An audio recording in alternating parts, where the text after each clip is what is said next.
Okay, good evening students. Today we are having our day 8, video 5 and for class 12. Today we will study about post-fertilization events. In our last class we studied about fertilization events of sexual reproduction, in which what we studied? Fertilization, a synonymous term for fertilization is syngamy, where the fusion of two types of gametes occur. One is the male and the other one should be female. Both the gametes are haploid in nature and they will fuse together to form a having double set of chromosome carrying single cell structure called zygote. Fine. Zygote is diploid in nature. The zygote is produced in universally every sexually reproducing organism. So, in case of post-fertilization events, what will come? These are the events which occur after the formation of zygote.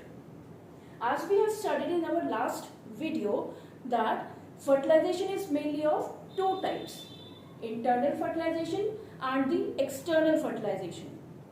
External and internal two we have studied. In both the cases zygotes are formed, but in what happens in external fertilization, the zygote formation occurs outside the body of a female in the external environment, mostly in water medium in case of aquatic organisms or amphibians. Secondly, in case of internal fertilization, it occurs inside the body of a female. It usually occurs in humans and in mammals. Fine. The zygote formation is occurring. Here are some more points. The development of zygote. zygote की development दो factors पे depend करती है. One is the life cycle of an organism जिसके अंदर zygote formation हो रही है, और दूसरा वो zygote कैसे environment से interact करने वाला है. उन दोनों ही चीजों पर depend करती है कि zygote की development कैसे होगी. Fine.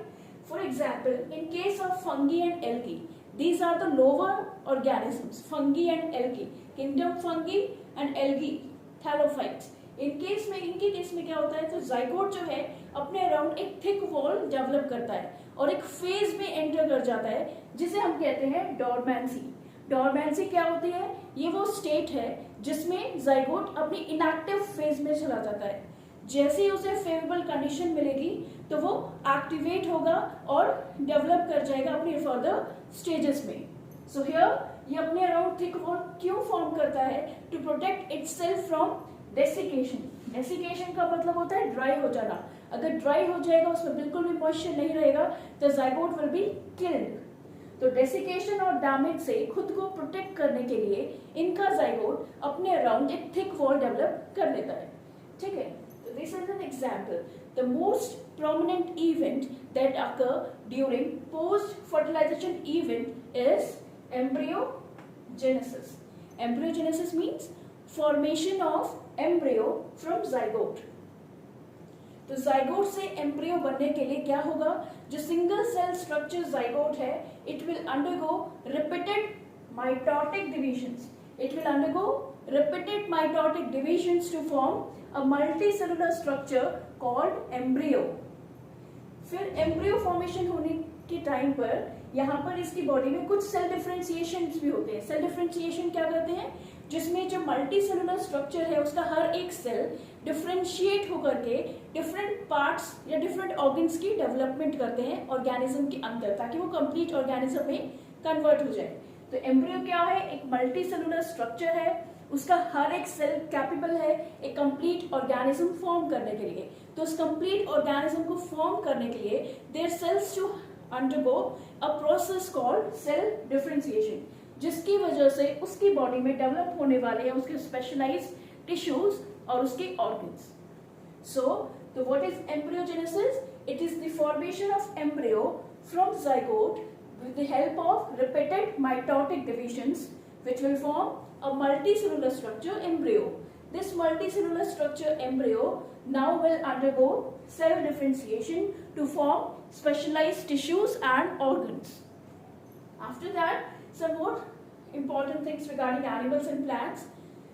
In case of animals, they are mainly categorized into oviparous animals and viviparous animals on the basis whether they are generating their embryos directly into the environment or with the help of eggs. Will they are मतलब वो directly या तो eggs लेकर रहे हैं, they are directly giving birth to young ones. On that basis, the animals are mainly categorized into two types, oviparous and viviparous. अगर वो egg लेकर रहे हैं तो उन्हें हम रखते हैं ओविपारस की कैटेगरी में. अगर ऑर्गेनिजम्स डायरेक्टली अपने यंग वंस को जनरेट कर रहे हैं तो उन्हें हम रखते हैं विविपारस में. तो in case of oviparous there are certain examples, जैसे रेप्टाइल्स में जितने भी रेप्टाइल्स हैं, the cold blooded animals, they have strongest ever calcareous shells, जिसकी हेल्प से वो अपने न्यू यंग वंस को प्रोटेक्ट करते हैं. But in case of what happens in viviparous, directly young ones generate हो रहे हैं, लेकिन जो यंग वन जो डेवलप हो रहा है, that embryo, it is inside the mother womb, जहां पे उसे प्रॉपर एम्ब्रियोनिक केयर और प्रोटेक्शन मिलती है.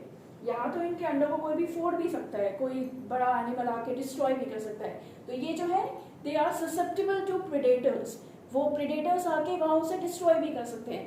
But here the embryo is inside the female womb, इसलिए यहाँ पर उसे प्रॉपर एम्ब्रियोनिक केयर प्रोटेक्शन मिल रही है, जिसकी वजह से जो विविपारस ऑर्गेनिजम्स के एम्ब्रियो हैं वो ज्यादा सेफ हैं एज कंपेयर टू ओविपारस एनिमल्स. ठीक है. इन case of plants what happen, zygote embryo में कन्वर्ट होता है इनसाइड ओव्यूल.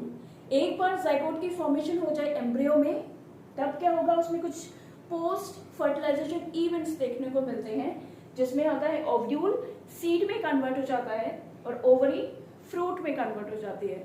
और फ्रूट जो है अपने अराउंड एक थिक वॉल फॉर्म करता है, जिसे हम कहते हैं फ्रूट की आउटरमोस्ट कवरिंग और पेरिकार्प. ठीक है. तो ये था हमारा आज का post fertilization events. Let's revise our concepts. तो पोस्ट फर्टिलाइजेशन इवेंट्स हम किसके बाद पढ़ते हैं, जाइगोट फॉर्मेशन के बाद. जाइगोट फर्टिलाइजेशन इवेंट में बनता है. ये जो जाइगोट है ये बहुत ही वाइटल लिंक है, किसी जो इंश्योर करता है किसी भी स्पीशीज की कंटिन्यूटी को. ठीक है. It's a product of fertilization, और पहला सेल जो एक कदम उठाने वाला है एक कंप्लीट ऑर्गेनिज्म को फॉर्म करने के लिए. ये कैसे बनता है, जब दो male gametes, one of the male gamete and the other female gamete, they will fuse together through a process called syngamy. They will form a diploid zygote. Zygote बनने के बाद जितने भी events हम देखते हैं, they are called as post fertilization events. तो किसी भी organism की body में जो zygote develop हो रहा है, उसको दो factors पे depend करेगा. One is the life cycle of the organism, और दूसरा वो किस environment में develop हो रहा है. जैसे फंगी और एल्गी अपने हार्श एनवायरनमेंट में क्या करते हैं, जाइगोट जो है अपने अराउंड एक थिक वॉल डेवलप करता है ताकि वो खुद को ड्राइनेस और डैमेज से बचा सके, और एक इनएक्टिव फेज में चला जाता है जिसे हम कहते हैं डोर्मेंट फेज या डोमेंसी. तो इस डोमेंसी में वो इनएक्टिव रहता है. जब भी इसको डेवलप होना है फर्दर ऑर्गेनिज्म में, तो ये फेवरेबल कंडीशंस में ही खुद को जर्मिनेट करने में कैपेबल है.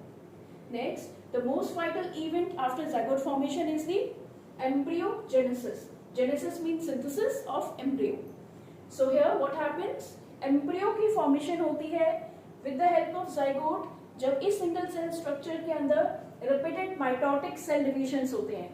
तो ये repeated mitotic cell divisions followed by cell differentiation forming multicellular embryo.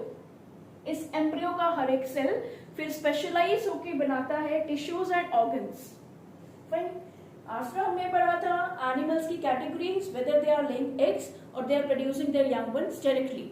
इन दोनों की कंपैरिजन में, इन दोनों को अगर हम कंपेयर करें तो viviparous embryos are more safer than that of oviparous once.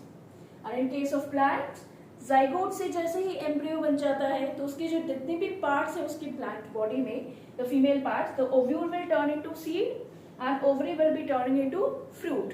Fruit formation के बाद जो फ्रूट है अपने अराउंड अपने वॉल को हार्ड करता है और आउटरमोस्ट लेयर को फॉर्म करता है, जिसे हम कहते हैं पेरिकार्प, और हम इसे सिंपली फ्रूट वॉल भी कह सकते हैं.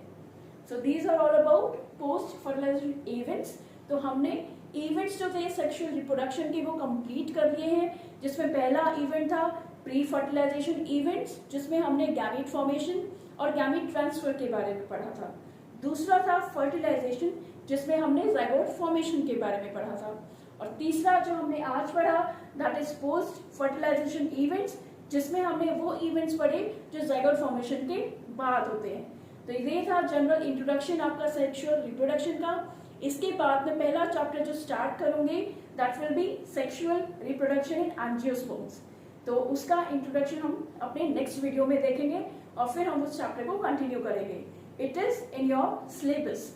सो उस सिलेबस में आपके जो सेक्सुअल रिप्रोडक्शन एंजियोस्पर्म्स है उसको क्लियरली पढ़ने के लिए आपको इन सब चीजों के बारे में पता होना चाहिए, तभी आप उनको मगअप करके या उसको अपने दिमाग में बिठा पाएंगे properly. Is it okay? Thank you.